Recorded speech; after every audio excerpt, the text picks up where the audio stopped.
You think you're prepared because your gear list is long? That's exactly why you're going to die. Your bag has 37 tools. Only 5 of them matter. The rest? They'll get you killed in the first 72 hours. Because when collapse hits, you don't die from what you forgot. You die from what you packed. That folding shovel? Dead weight. That solar charger? Worthless without sun. That 18-function multi-tool? Weak points waiting to snap. Here's what the data actually says. Most people die from dehydration, exposure, and infection, not violence. And your tactical tomahawk won't stop any of those. Real survival isn't flashy.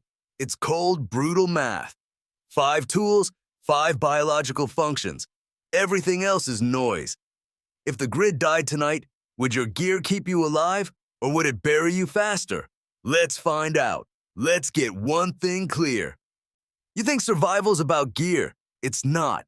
You've seen the YouTube kits. Tactical backpacks stuffed with 50 shiny tools. Knife with a compass in the handle. Lighter shaped like a grenade. Military rations vacuum sealed like moon rocks. It feels smart. It looks prepared. It's what gets people killed. Because here's what really happens when everything ends.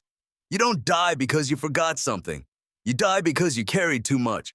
When collapse hits, weight becomes your first enemy. A 30-pound pack increases your heart rate by over 50%, reduces your walking distance in half, doubles your dehydration rate, triples your noise footprint in darkness. That's not a guess. That's biology.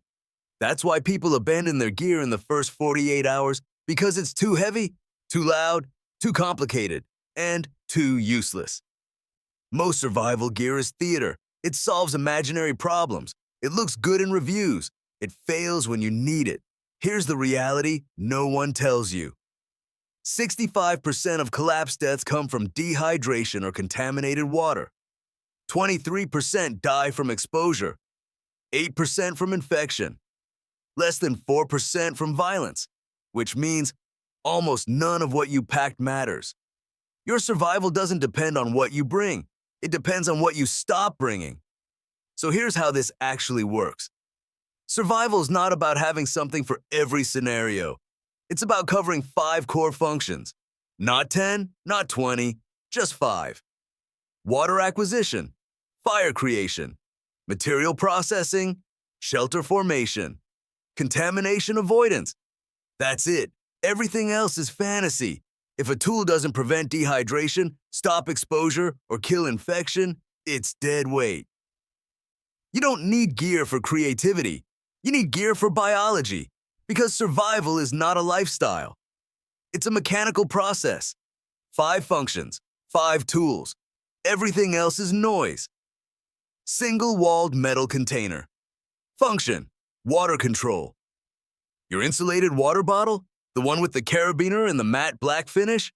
Throw it away. It's not gear, it's decor. You need a single-walled stainless steel container. Military surplus? Dented, ugly. Something that looks like it survived a war because it probably did. Why? Because it does things nothing else can. Boil water, melt snow, sterilize medical tools, cook emergency calories, carry drinkable liquid without failure, 212-degree. That's the temperature that kills most pathogens. And when the grid is down, every water source becomes suspect. Streams, puddles, gutters. Even your bathtub. Drink unboiled water, you'll vomit, lose electrolytes, lose motor control, then you'll dehydrate faster. Then you'll die. This isn't a hypothetical. It's what happens in every flood, every blackout, every civil collapse. Your metal container isn't a bottle. It's your stove, your cup, your IV bag. You don't carry a container, you carry a lifeline. Tool 2. Ferro rod. Function, fire on demand. You think your lighter is enough. It's not. It's a promise that dies with its fuel. But a ferro rod? That's real. 1 solid bar of ferrocerium. Scrape it and you get sparks at 5,500 degrees Fahrenheit. Works when wet. Works when frozen. Works after being buried in mud. 1 good rod gives you 12,000 strikes. Why does it matter? Because fire is not warmth. Fire is survival. It purifies water, dries clothing, cooks scavenged calories, sterilizes tools, signals for rescue, keeps predators back, keeps morale from breaking. In a blackout, most people freeze before they starve. A ferro rod turns cold into calories. Matches get soggy. Lighters crack. But this is physics. It doesn't fail. Fire isn't optional. It's the tool that enables every other tool. Tool 3. Full tank, Tang fixed blade knife function. Deconstruction and control. Multi-tools are cute. Folders look cool. But when things fall apart, you want a real knife. Full tang, fixed blade, 4 to 6 inches of high-carbon steel. No moving parts, no folding mechanism, no hollow handle.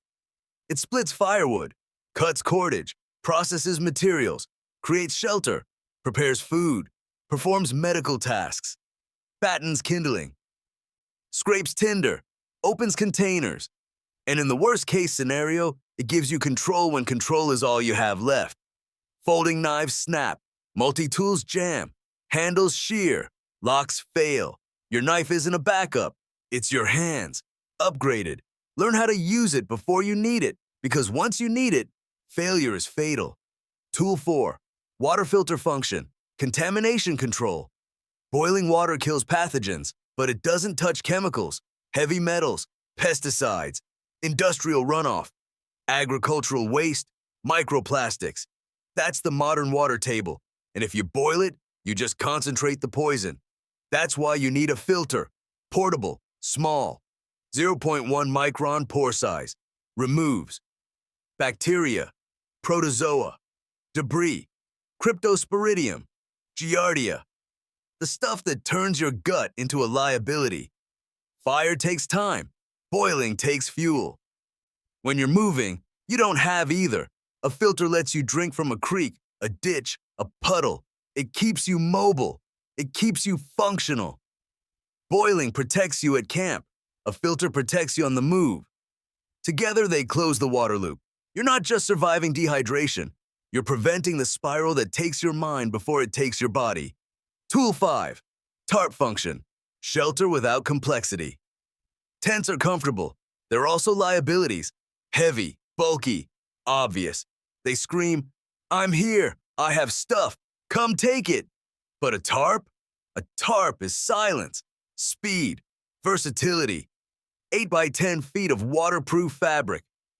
Becomes an A-frame, becomes a lean-to, becomes a windbreak, becomes a stretcher, becomes a rain catch, becomes a ground sheet, becomes a shade, becomes a heat reflector. No zippers to break. No poles to snap. No bright orange target painted across the forest. Wet skin loses heat 25 times faster. Hypothermia begins at 95 degrees internal. You won't feel it until your thoughts start falling apart. You don't build shelter for comfort. You build it to buy time. A tarp buys you hours. A tent can cost you days. Now, here's the part you won't like. You still think 5 tools aren't enough. That's the mindset that gets people killed. You think you need options. You think you need backups for your backups. You don't. Survival is not abundance. It's subtraction. The more you carry, the slower you move. The slower you move, the less ground you cover. The less ground you cover, the fewer chances you have to find safety. People die within sight of help because they brought too much. In survival, less isn't minimalism. It's strategy. But even now, you're still thinking about gear. Here's the truth. Your tools don't keep you alive. Your behavior does. You die from hesitation, overconfidence, poor planning, noise, bad routes, dehydration, exposure. Infection tools don't fail. Humans fail. And your gear won't save you from yourself. So here it is. The killers are simple. Water loss, temperature loss, energy loss, structural failure, contamination. And the solution? Also simple. 5 tools. No drama, no fantasy, just cold mechanics. When everything ends, survival isn't complicated. It's math. Right now, what useless gear is taking up space in your pack? If the grid died tonight, could you carry what you think will save you? And how much of it will kill you before anything else does? Like the video, subscribe, hit the bell. And share this with someone who thinks survival is about buying more gear. Our other breakdowns should be appearing on your screen now. Watch them next, and I'll see you tomorrow with a new briefing.